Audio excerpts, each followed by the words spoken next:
before that, I'd been on this really consistent journey of trying to just like make music work and, you know, build this platform, be in the pop music industry, and like connect myself to certain people and certain things. And through that, I feel like I've been doing that since I was about 14 or 15 years old, and I'm 25 now. And I think for me, like through that time, I kind of abandoned a lot of morals and a lot of like things that I believe for myself and for how I think I should be operating maybe in the world or with people. Right. Um, and I just abandoned a lot of that for, I feel like, for maybe opportunities that at the end of the day didn't really mean anything. And I think as I like went on and I grew up and got older, I was like realizing that, and I would kind of like spiral and go, oh man, like I can't change this now. I'm too far in. And like all that to say, it kind of got me into a place where I would just self-sabotage all the time. Like started drinking all the time, became very dependent on alcohol. Yeah, and nobody knew this, right? Like I'd be going to recording studios, playing live every weekend, all this stuff, but in the back of my head, like I'm struggling so much with this like almost identity crisis. I don't know who I am. I don't know where I want to go. But there's this mental health side on top of that. It's not just this like unhappiness. Like I have depression, anxiety, all these things that I never talked about to anybody. And this is where I want to share my story is a lot of that stemmed from things from my childhood that I never spoke about, right? Yeah, that never came up, that never, that I ended up being able to go, man, I think this is what is causing a lot of this stuff, but I didn't take the proper steps to let myself heal and properly like take all the things that happened to me and that I've learned and maybe use them as a positive experience. Like when I was 17, I moved to Florida. I did music full time there. And I think for me, when I did that, it kind of gave me this like really big expectation of music. Like I was like, okay, like, I'm 17 years old. I'm doing this thing in Florida. It feels amazing. My pride and arrogance is at an all-time high, Yes, of right? course. Like, Of course. yeah, at that age. So I'm like really feeling myself and like feeling like I'm this like really awesome person. And I think for me being a Christian and like, you Yeah. know, someone who I follow God, I believe that he cuts you down really fast. Right. Um, and I think over the past few years, I've just very clearly done the wrong thing and I've been cut down leading up to April 6th, which is, ultimately where all this led to. You say leading up to it, it's like I'd say this was so many years of avoidance, addiction, like a hardened heart, no openness to help or the resources available. But when you were in Florida, were you, having alcohol a lot and So I wasn't struggling with alcohol yet in Florida, but I was very much so starting to struggle with like my anxiety and like certain things just becoming way too much. And I didn't have any coping mechanisms then, but I was doing so much music and so much stuff that I just kind of drowned it out. When I had to come back home, so I had to leave. Like I basically got deported type thing, like because they're like, I had no visa, I had no paperwork, I had nothing. And for me, that's where I felt really at home was like I struggled with anxiety and I struggled with all that stuff, but I had such a pattern there right? um, that my coping mechanism was just to work. And then I come home in the music industry, the music scene here is so different, not as big, not as moving or booming at all. I don't know. I kind of let that take over me that I'm not in the same position as I was for so many years too. So no, I didn't struggle with it then, but it was very quickly after that I did. I was not introduced to alcohol actually until Florida, which is so Oh, funny. interesting. Yeah. So I didn't drink in Florida, Right. but I had a lot of friends that I had friends here, sure, that maybe they went to parties in high school, but I just wasn't that guy. I was like always at youth group. I was playing sports. I was, grew Yeah. up in a very, very, very amazing Christian household, but very strict, almost too strict to the point where it's like, I didn't see any of that stuff at all in high school. Right. Um, Yeah. So when I got out of high school and I don't go to university, that could have been my, like, if I went to university, I would have seen it right away. But Yeah. in people my age, I went Yes. as a 17-year-old to Florida and was around adults that were drinking and adults that were like, oh, you should do this. And I'm like, really? Like, you know what I mean? Because I know sometimes the music industry can be a bit like weird and kind of toxic. So was that your situation in Florida? Even though you had a good time, a little bit, sometimes it was overwhelming. For me, Florida was honestly so eye-opening in that sense to know what type of people to be around, what people not to be around. And it's like, man, when you go into a place like Florida or LA or Nashville, it's like you're gonna have this mixing pot of people who are just trying to make it, right? Yeah. And I think when you have that group of people around you, it's like you never know who's okay with just stabbing you in the back and then, who actually wants to help you and you help them. And I think that's what was most confusing for me was like, why are we all not just helping each other? Why are we all like sitting here backstabbing and trying to say you did this and you did this? And it's like, honestly, so many of us all have way too many skeletons in our closet, and maybe we should just help each other. Very quickly, like so I moved from Florida at 18 back to Kingston, and not a year and a half, 2 years after that, I met this guy who I was in a duo with, and it was exactly like every first label experience that you hear about.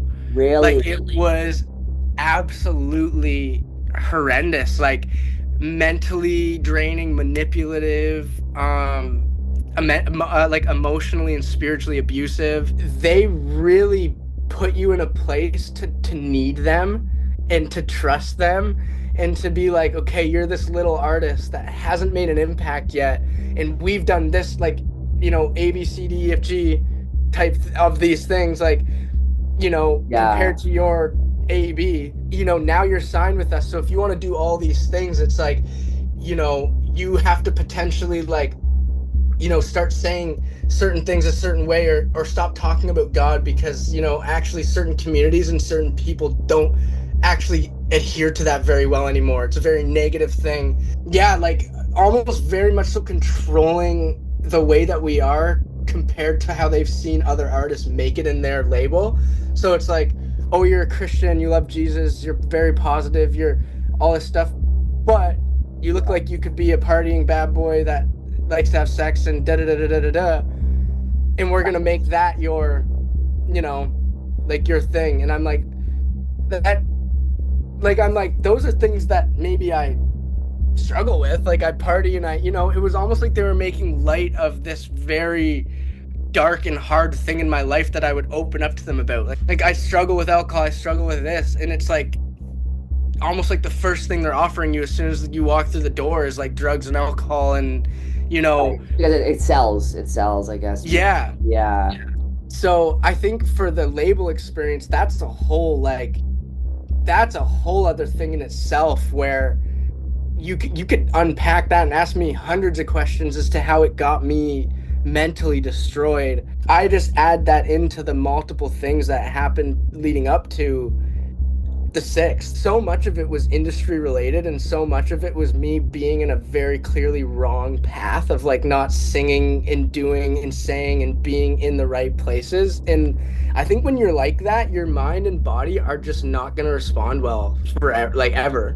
Right. And eventually there comes a turning point like April 6th, which we'll talk about that if you're not doing what, God or the universe wants you to do or who he wants you to be, you're not gonna be able to sustain it. So let's talk about April 6th and that exact day, the 24 hours leading up to that moment where unfortunately you decide to kill yourself or try it to attempt. Hmm.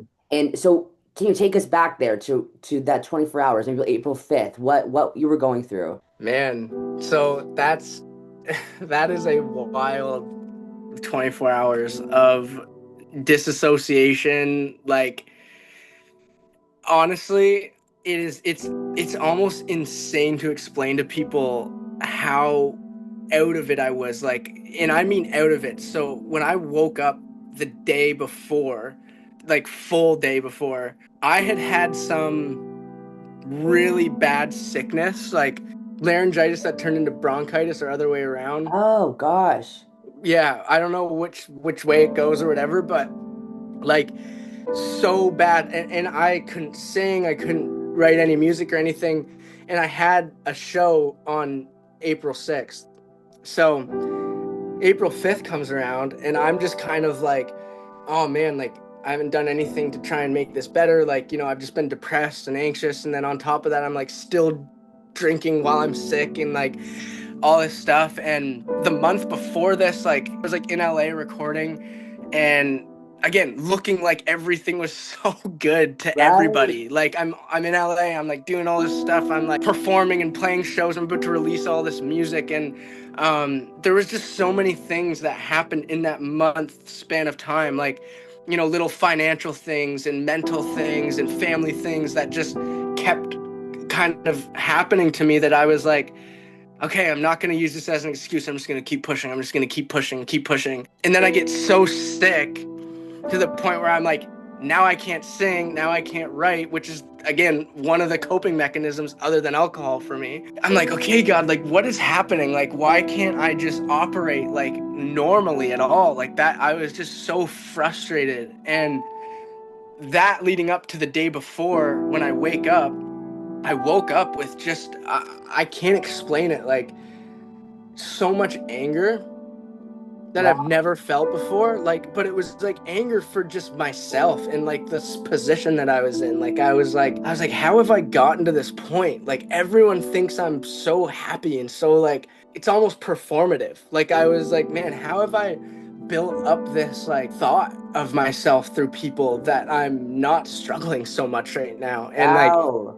yeah, and it was very like the forefront of my mind and of my heart that day. And like, I think I would get up and I would try and go and do something, and it was just so much darkness and like almost evil inside of me, like feeling like it was like I just felt like dark, like I can't explain it, and heavy. And the reason I explained getting up is because I wake up and I go downstairs, and I was living in the house of a family from my church at the time. I just had like the upstairs. They said to me, they're like, listen, like, we know we don't know you like this, like we don't know you as well enough to just call you out, but they're like, something is wrong with you, there's something not right inside of you. And verbatim, they said, before you do something stupid to yourself or make a really rash decision, we'd like to just sit down with you and like talk with Whoa. you and like maybe just help you and like let you know that we're here for you. And like, and they're like, but we're giving you this opportunity to like tell us that you're struggling. They knew. And it was this like, very visceral feeling of like, this is my opportunity to get out of it. And I just couldn't do it, because for so many years I was like, they're asking this so that maybe they can like, you know, I don't know, maybe they're gonna try and get something for, I don't know. Like, to me, Yeah, I or, was or like, rat me out to somebody, like tell. exactly. Yeah. Like, yeah, there was no positive feeling for me inside of my head for that. So when they brought that up, long story short, I went back up into my room and I started having what's called disassociation. Like, Whoa. yeah, so I would like sit and I'll just like set my phone. So I'd like sit kind of like, on my bed, and I'd like get ready to go do something, and I'd just kind of like sit like this and like stare, right? And I'd like Right. stare, and what I thought was like 20 minutes went by, and I'd kind of procrastinated something to be like an hour or two. It was so strange because I would know in my head it was happening, but in my body and in my actual physical actions, I could not change what was happening. Again, I just couldn't do anything about it. And like I would try and get up and move and do things, and it was just I could not do anything. And like I said, I had a show April 6th. So I'm like sitting here, like trying to get over this sickness and this really bad new kind of form of anxiety that I'm having. And you have something to prepare. Like you have to get ready Yeah. for this show. Yeah. I have Yeah. to be like mentally, somewhat physically ready to like go play. I was like, I can't, like, if I'm going to be like this, like, I'm just going to look like an idiot. So, kind of in that period of time, in that day, I just, man, like, I just really really spiraled into a place of like kind of making my decision then. Like it like Wow. yeah, like it was the day before, like I was like, okay, like I don't feel like there's a way out of this. Like I don't think that there's a way that I can fix my anxiety, the depression that I have, the alcoholism that I have. Like I was like there's no way. Like there's no way. And in that, I was hurting people. I was hurting women. I was hurting, not physically, obviously, or anything Right. like that, but like emotionally, making promises or saying things that are like, this is somebody's daughter. And like for me, I look back and I go, oh, man, like how, there was three things in my mind that I was hurting a lot. It was my family, women, and people, everybody, you Right. know? And throw myself in there for the fourth, but I think at the end of the day, that's so like I can do that I can fix that every day. But these people that I hurt, and on that day, I'm thinking of like the fifth, I'm thinking like, oh my gosh, like I've left this path of destruction behind me. Right. And I'm only 25, like, 24 at the time. And like, I'm like sitting there going, man, like, how am I ever going to be trusted again? How am I ever going to be loved to the capacity that, these people loved me? How am I going to like make these people think that I didn't mean to do this? I was an addict, and I'm just spiraling these thoughts that I've like destroyed these people's lives and that they think about it every day. But in reality, I did hurt a lot of people. It's not that they need to think about it every day. It's like those thoughts and those things that I was feeling were very valid, but they were amplified by an already like terrible depression, anxiety day and month and year that I was like, okay, I think the only way to properly fix all these issues is to go do my show and then like give them like, stick with my promise for that.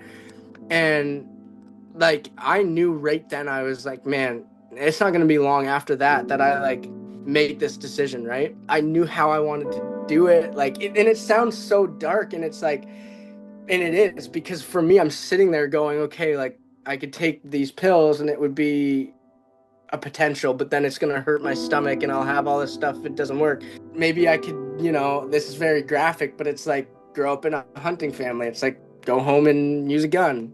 But it's Right. like, okay, but then I leave a family member, like all these things that I'm thinking of, like the fact that I'm that aware of thinking of like, okay, well, this could happen and this could happen and this could happen. All that to say, I just got so drunk that day again on the fifth that I was like, I don't even want to think about this anymore. Again, my coping mechanism, it's like I'm just gonna get hammered, and then when I fall asleep, I'll just be able to wake up the next day and like disassociate again if that's the case, and go to my show, because that's the only time I feel no anxiety, no depression, is when I'm singing, Right. like on Wow. stage. Yeah, so the only time I'm not is like when I'm really performing and like leading worship even. Yeah, so I get to April 6th and in the next day, and I'm like, okay, I'm ready to go, like I want to play this show. And I actually made this conscious decision, and I put it down somewhere. I don't remember where it is. It's like in a book or something. I said like I wrote like, if tonight I don't feel how I always do when I perform, then I know like, yeah, like, and I Yeah. just kind of felt this like pull towards like this, like almost making this bet in my head of like, you know if music and like me performing and being in front of people can't make me not feel this way, then, which is so stupid looking back, it's like so silly, it's like the littlest like thing that should not have made a decision whatsoever. And really it didn't, because my mind was made up, but it's like I didn't feel good. Like I was on stage and I was doing my thing, and like I just felt so destroyed and distraught, and like everything I tried to do and say and feel, whatever, just didn't work. And like I was reported to have had 24 mixed drinks, about 8 beers. Holy. Yeah, and I was doing this on like I was telling the bartender, I was like, listen, I need to keep drinking. I need to keep, I don't want to remember this. I don't want to feel anything. And in between songs, she was always like, this isn't a thing. This was her word. She goes, you're always like you're always the sweetest guy that comes in here to play. You're always so nice to us. You never want to like cause any issues, all this stuff. And I remember her saying that night, actually, like I took a break, and she goes, "Man, she's like, what is wrong with you? Like you're acting like everybody else, like demanding me things, ordering me around, all this stuff." And I do remember that, honestly. I do remember being very like, I'd finish my drink and be like, okay, like come on, seriously, like let's go, and like Wow. being so angry and irritated at everybody else but myself. But it's like, because I knew at that time I'm getting hammered to the point where like I don't even, I don't know, I didn't want to even know what I was doing, if that makes Right. sense.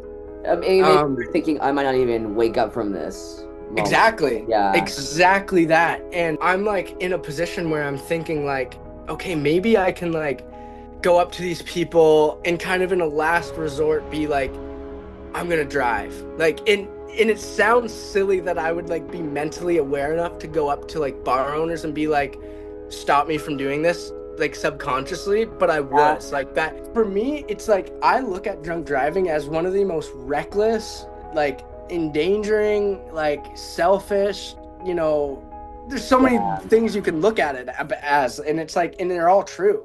They're all true things. But for me, I had a very clear perspective that selfishly outweighed all those negatives. So it's like, I'm just gonna go. I have one direction. That's where I'm gonna go, and I'm gonna hit that, literally, and Literally. literally, and that's what I did, man. Like I drove. I drove into like Kingston, and I'm getting food. Like, so this is where the moment became very real. I'm sitting in my car, I'm eating, like nibbling, like trying to eat, and I'm like, I just feel so sick. Like something, like, again, it's like just another reason why I'm like, can't even eat food like anymore. It's like the days leading up to that, my appetite was so, I hadn't eaten, like nothing was right, man. Like literally nothing in my body and my soul and my mental was right at all. There was no good place in it at Yeah. all. In that moment of sitting in my car at 12:50 whatever a.m., that's when I decided, I was on a road that lines a lake. I was like, okay, I can like go into the water, like through like a guardrail. But I very quickly, like as I was driving, was like, I just don't think that that's gonna work, right? So I'm like driving through this town called Bath, and I was going 163, which is this is all in a report, so I had to be told all this stuff later on. I actually had no idea where I was or what I was doing really at all until I was told all the details. So again, going 163, I'm going around a corner, and I thought in my head that to my right there's a bunch of trees. Like I saw trees in my mind. Like I was like, trees. Right. That's what I saw. And I remember kind of like doing this like really like just a quick jerk. Like it wasn't like a slow, like gradual. It was like like this quick thing, right? As soon as I did that, it was just dark. Like it was like everything went out. It was like the movement and then gone. Like everything gone. And the next thing I remember was waking up on top of a truck. So I was on the windshield of a truck, like kind of like this, like a baby. And I kind of woke up and I was like, what the heck? And when I woke up, I rolled. So I rolled off, and then I fell like on the ground, and I'm like looking around, and I'm like so confused because there's so much smoke and there's so much destruction around me. Like I'm talking like when I was looking sideways, forwards, to the right, I was like, it was destroyed car after destroyed car. My car's on fire, which everyone thought I was making up. Because I kept telling people like weeks after, I was like, bro, there was fire. I swear. Like I was looking and there's fire. And they were like, no way. Like your car didn't look burned in pictures or anything. And I was like, I'm pretty sure there was, right? Yeah. And I'm like confused as to what scene I've just been thrown into. Because for me, I made such a big impact at that time that in the moment, I'm like looking around, and it could be anything. It could be like At first I thought I was in a bombing. Like that's what I thought. My mind went to Whoa. that. I was like in some sort of like a terrorist attack or some sort of like, I know that sounds crazy, but it was just my mind trying to like rationalize why there's literally like six cars destroyed in front of me. And I'm like, now I am like, okay, what the heck? I can't stand, like I can't use my back, I can't use my neck, I can't use my legs, nothing's like, I can't stand up. I'm trying to like push myself to stand up. I can't do anything. And I'm like kind of seeing all this red, like this line of red. And I'm like, what the heck is going on? And I put my hands out. And this is what I remember this so clearly. I put my hands out like this.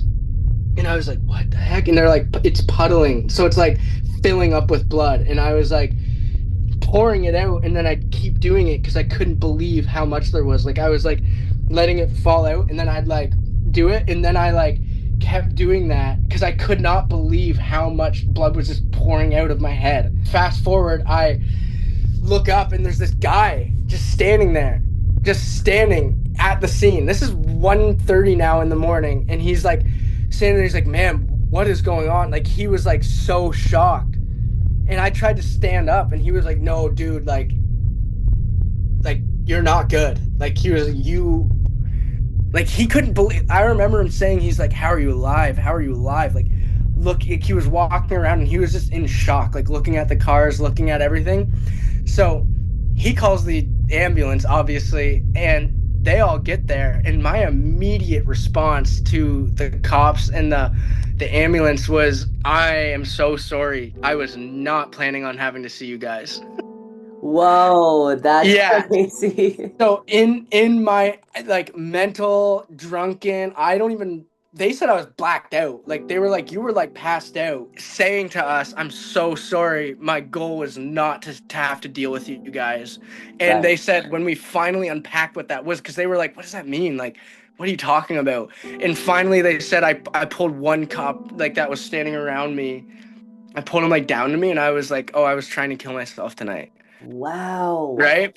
And he said to my parents that he goes, usually when we hear that after something like this, he's like, there's some kind of like, okay, maybe he's trying to like get out of it. But he was like, there was something about like the way that he was so sorry and so like right away, so because I was like immediately remorseful. Like I was like, man, I was not planning on having to deal with the consequences and like, you know, or hit other people's cars or like all this stuff. And I was like, I am so sorry. This was my goal, this was my objective, and I need you to know this now, so that there's no like week later I'm like, oh, I was trying to kill myself. It's like, this is what I'm feeling, and I'm still feeling that way right now, like, you Yeah. know. Yeah.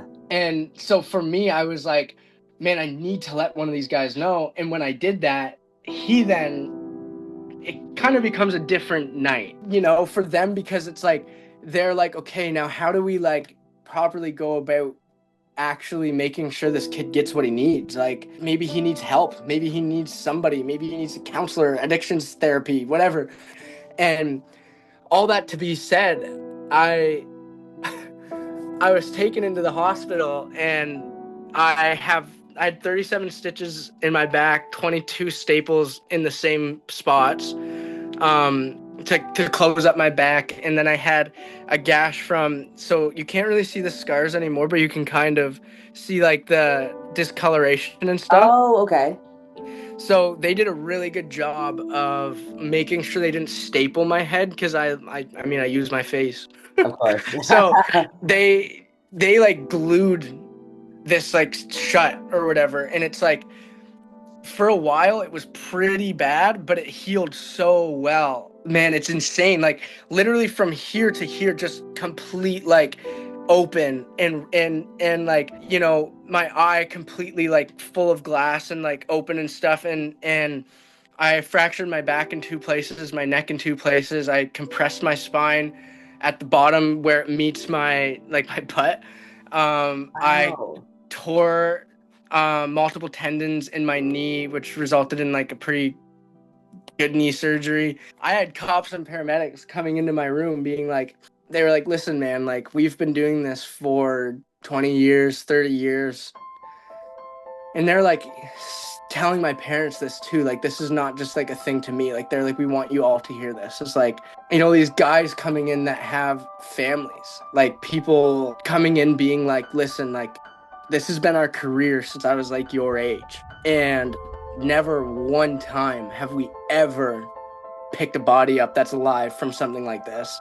Like, Wow. and they're like, if we do and you're living, it's probably a good chance you're gonna be like asking to not be anymore. Like, because you're either gonna be so paralyzed and so like, they're like, this makes no sense to us. Like, this is multiple of them too. This isn't one or two paramedics. This is cops and paramedics coming in being like, we need to tell you this because we don't feel right not. We think that you need to use this time. This is your redemptive period. Because of feeling like I can't maybe go and figure out these issues or open up about them because they're too deep and too far, having the people who are supposed to punish me and actually kind of hate me a little bit that day come in and say, listen, man, like, we love you so much. And not only that, we want to follow along and make sure that you do get redeemed and that you do actually become the person you're meant to, because they're like, there's a lot more for you in this story. They're like, someone doesn't survive this and have the ability to walk, talk, sing, write, and do everything like they did before if there's not a very clear purpose. And they were like, if you go mess this up, you're done. Like, they were like, they're like, I'm not your dad, I'm not your mom, but what I can tell you is that I'm a father and that this is your second chance. And that if you go mess this up, you just don't have one of those again. You just don't. Wow. And they were like, you've been given an opportunity here to like really go and speak about this in a way that can help people who are exactly where you were at. And they were like, it's time to drop the pride. It's time to drop the arrogance. It's time to drop the selfishness that the world owes you something and actually start owing them something. Start giving them something. Start giving people something. You know, this is like cops, man. I'm like, what are you talking about? Like, it's like motivational speaking. Like, yeah. And I'm like, you know, and they're like crying almost. Like, they're like, man, they're like, it inspired us today. They're like, we want to go home and hug our children. And for me, I was like, yeah, I wanted to kill myself, but I still drove drunk. I still am a criminal. I still committed a crime. I still could have killed a family of people. So for me, I go, I don't take anything away from that side of it. I need punishment. I need to be held accountable 110%. Again, like I said, I fully deserve punishment, but I was like in this moment where I was like, okay, like, I want to get sober. I want to go to therapy. I want to mentally better myself. So immediately I did that. Like April 7th, as soon as I was like, you know, so they, by the way, they discharged me from the hospital and gave me an at-home nurse, which was insane. Our health system is so mangled, and they fully said that they need beds. They were like, we need beds. It's like, no. Yeah. April 7th comes around though, and I was like, you know what? Like, it's time. Like, it's time to change. It's time to like really start thinking about what got me here, why I'm in this place. But then April 7th also comes around, and it's the reality of my parents sitting down and going, listen, like, so now you have a DUI and a dangerous driving and a reckless driving and a, you know, stunt driving. How are you going to go forward? Like, are you going to embrace it and be a tool for the rest of your life and make it worse? Or are you going to now see that you've put yourself at rock bottom and now there's kind of no other option but to like pay those fines slowly, you know, pay off your debt, pay your punishment, do what you need to do. And then after that, what comes out of it, your redemptive story, might just be worth it, but you have to fix the things that aren't going to help anybody. So you were sitting in your bed and your parents came in. I guess they saw you in the hospital, I'm sure. Yes, they were the first people there. Yeah, 3 a.m. They were woken up by a cop and they were told to come to the hospital. So that's a good question, actually. What was that conversation like? It's like, what are parents going to do, man? I think for me, it's like they have kind of two options. And it's like they can either avoid this because they didn't teach me this. They're like, okay, we didn't teach you this way. We raised you differently. So we're out. We're done. To me, I was kind of expecting any parent to do that. Not that they would. Like, I was just expecting any parent who's given me so many chances over so much time to just go, honestly, we can't do this anymore. Like, you're on your own. Or they're like, we didn't teach you this and we didn't raise you this way. Something's wrong.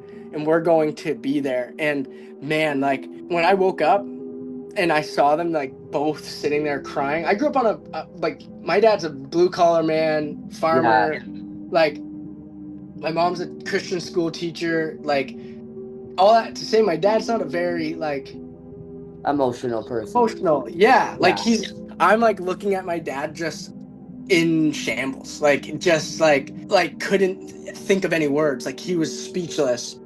And for me, that's when I realized, okay, like I have some pretty incredible parents here. First of all, I'm adopted. I don't know how I left that out. I was adopted at 5 months old by my parents, but out of a incredibly terrible situation, and then learning all this stuff over time about who my biological mother was. You know, she was an addict and I was born an addict. So I was born wow, addicted to drugs. My biological father, whoever she says whoever that is, was a very violent, very, you know, kind of in what I would think from hearing some sort of gang member or right. some sort of pimp or some sort of whatever, some way my brain is wired to be this like almost tough acting, very almost over the top, like because I didn't understand that. I'm like walking around, I'm like 5'6", and I'm thinking I'm the king of the world, thinking I'm this tough guy, you know. And it's Right. like none of my parents are like, none of my family's like that.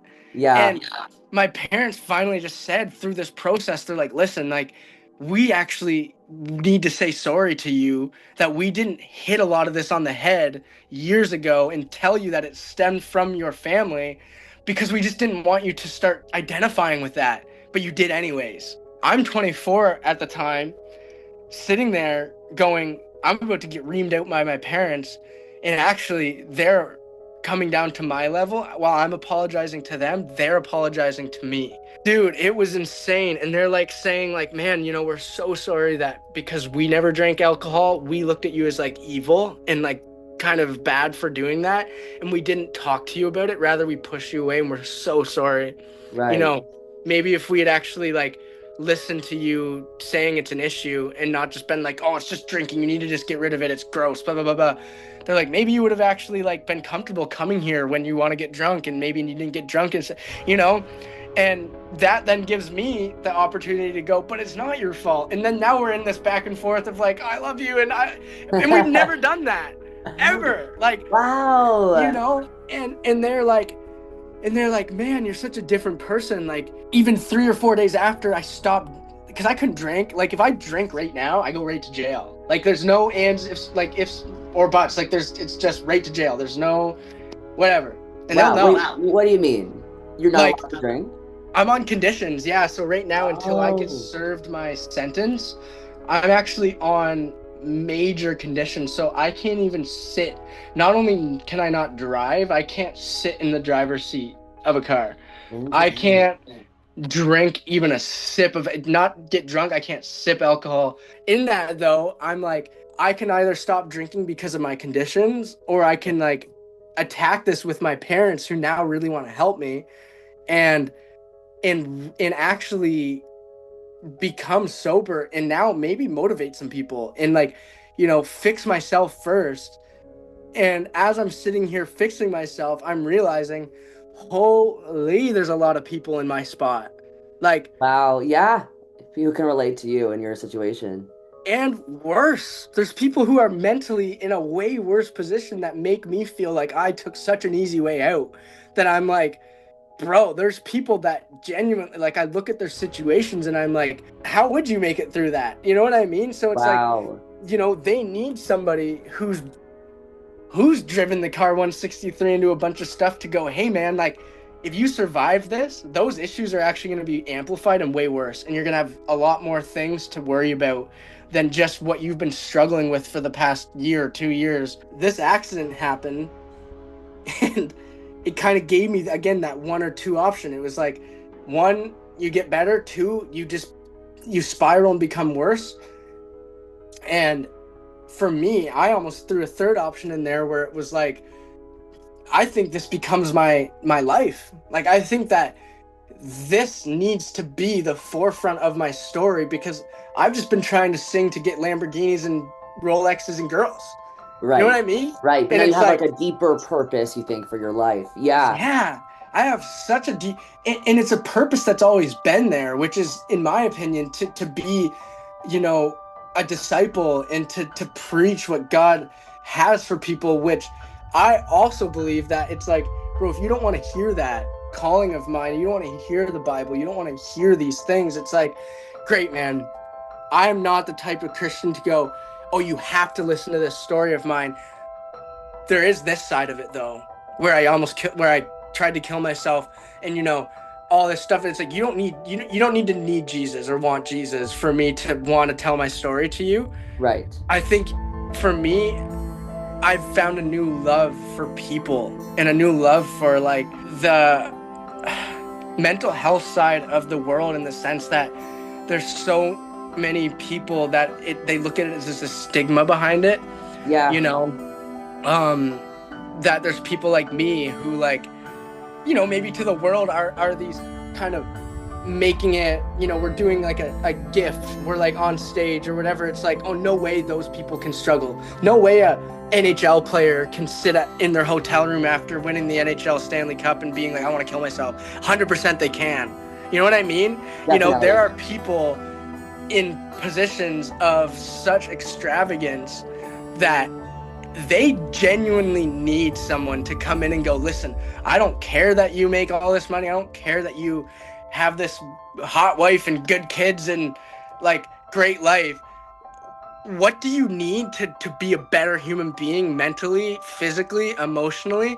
And how can my story and how I've made it through these things actually motivate and help and push people to, like, maybe not make that decision and not have to get to this point where they're like, oh, I'm glad my suicide attempt helped me. It's like, Right. it's not going to be the same for everybody.